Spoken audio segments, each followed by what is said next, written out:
नमस्कार। अथ प्रथम मंडल चतुस्त्रिंशदुत्तरस्य शततमस्य सूक्तस्य परुच्छेप ऋषिः वायुर्देवता। अब 134वें सूक्त का प्रारंभ है।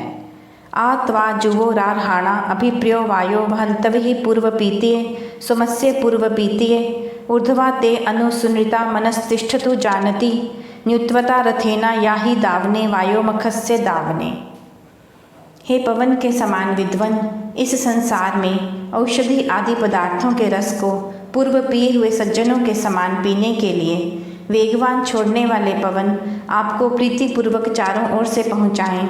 हे ज्ञानवान पुरुष, जिस आपके उन्नति युक्त अति उत्तम प्रिय वाणी और ज्ञानवती हुई स्त्री मन के अनुकूल स्थित हो, सो आप यज्ञ के संबंध में दान करने वाले के लिए जैसे वैसे देने वाले के लिए जिसमें बहुत घोड़े विद्यमान हैं, उस रमण करने योग्य यान से आओ।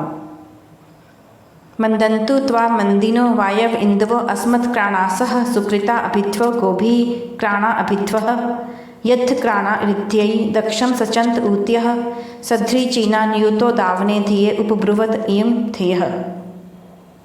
हे पवन के समान विद्वन, जो हम लोगों में से उत्तम कर्म करते हुए चारों ओर से विद्या से प्रकाशित, जो सुंदर उत्तम कर्म वाले और सब ओर से सूर्य की किरणों के समान अत्यंत प्रकाशमान आर्द्रचित्त पुरुषार्थ करते हुए और सुख की कामना करते हुए आपको चाहें, वे ही रक्षा आदि क्रियावान कर्म करने वाले बल को भूमियों के साथ प्राप्त होने को योग्य होते हैं। जो दान के लिए सत्य व्यवहार में लगाई हुई बुद्धियों का उपदेश करते हैं, वे सब ओर से श्रेष्ठ कर्मों को प्राप्त होते हैं। वायु युंक्ते रोहिता वायु अरुणा वायु रथे अजीरा धूरी वोलहवे वहिष्ठा धूरी वोलहवे प्रबोध्या पुरंथिम जार आ सस्तिम इव प्रचक्षय रोदसी वास योषसः श्रवसे वास योषसः।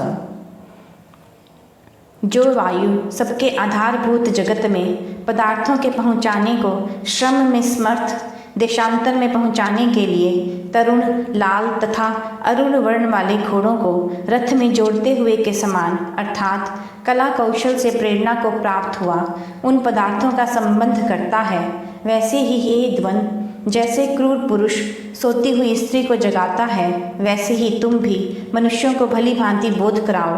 प्रकाश और पृथ्वी का उत्तम व्याख्यान करो, अग्नि का उचित स्थापन करो और निश्चय से उषा को प्रकाशित करो। तुभ्यम उषासः शुच्यः प्रावती भद्रा वस्त्रा तन्वते दंसु रश्मिषु चित्रा नवीयेषु रश्मिषु तुभ्यम धेनुः स्बर्दुघा विश्वा वसूनि दोहते अजन्यो मरुतो वक्ष्णाभ्यो दिव्य आ वक्ष्णाभ्यः।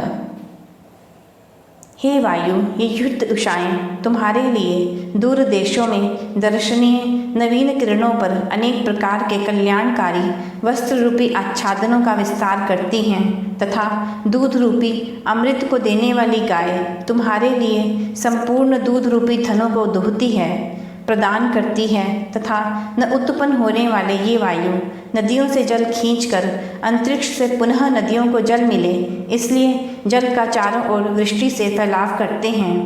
इसी प्रकार कर्मशील और पुरुषार्थी मनुष्य अपनी रक्षा के लिए और बल प्राप्त करने के लिए उद्योग करते हैं। सतत पुरुषार्थ करने से ही शक्ति प्राप्त होती है। ऐसे शक्तिशाली मनुष्य ही प्रयत्नशील और संगठित होकर बुद्धिपूर्वक वायु का स्तवन करते हैं। तुभ्यम शुक्रासः शुच्यस्तु अर्णयो मदेश उग्रा इष्णंत भुर्वण्य अपाम इशंत भुर्वणि त्वाम तसारी दस्मानो भगम ईट्टे तक्विये त्वम विश्वस्मात् भुवनात् पासी धर्मणा असुर्यात् पासी धर्मणा।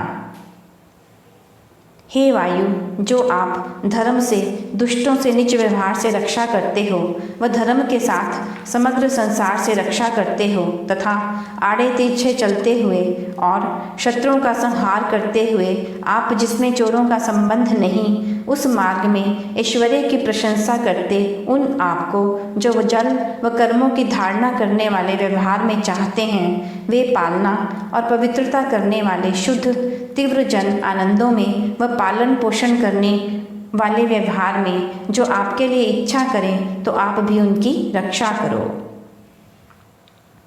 त्वं नो वायवेषाम् अपूर्वयः सोमानां प्रथमः पीतिम् अर्हसि सुतानां पीतिम् अर्हसि उतो विहुतमतीनां विशां वर्जुषीणां विश्वा इत्ते धेनवो दुहन् आशिरं घृतं दुहतम् आशिरम।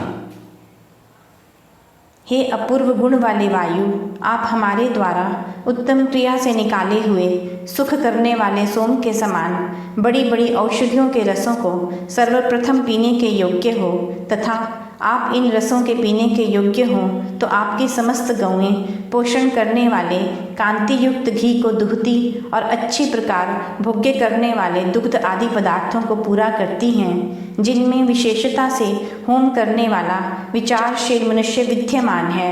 उन निरंतर दोषों का त्याग करने वाली प्रजाओं का आप निश्चय से पालन करो।